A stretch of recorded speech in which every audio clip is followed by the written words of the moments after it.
పొద్దున్నే లేచి మంచిగా గుడికి వస్తే మంచి పిల్లం వస్తాను మా తాత అంటుండే మామ. అందుకే పొద్దున్నే గుడికి వచ్చేసా. నిజమా అల్లుడు? అంతకంటే ఇంకేం కావాలి సార్? 3 రోజుల నుంచి వాన మాత్రం ఇవ్వడానికి ఇంటలేదు. సూర్యునికి గట్టి బ్రేక్ ఇచ్చి అబ్బా సాయిరామ్. స్మూత్ గా మాటుకొచ్చి ఉన్న సామాన్లు మర్చిపోయి లేని సామాన్ తీసుకున్నాను. సైడ్కి ఎందుకో ఈ బొమ్మ చాలా మంచిగా అనిపించింది మామ. నేను కొంటే మామ జాడకడుతూ కొడతా అని చెప్పి మా తమ్మునికి కొనుక్కొని తీసుకున్నాను. ఆడితే బట్టలు జింపుతాడు ఈరోజు నాకే తెలిసి. పడుకుందాం, ఇక నుండి ప్రశాంతంగా పడుకుందాం. మనతో పాటు 10 మంది ప్రశాంతంగా పడుకునేలా చేద్దాం.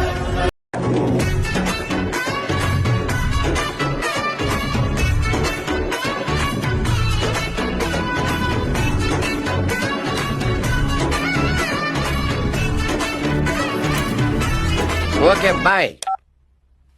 ఇలాంటి కాల్స్ రిసీవ్ చేసుకున్నప్పుడు మనం పడ్డ కష్టం అంతా కూడా మర్చిపోతాం వందన.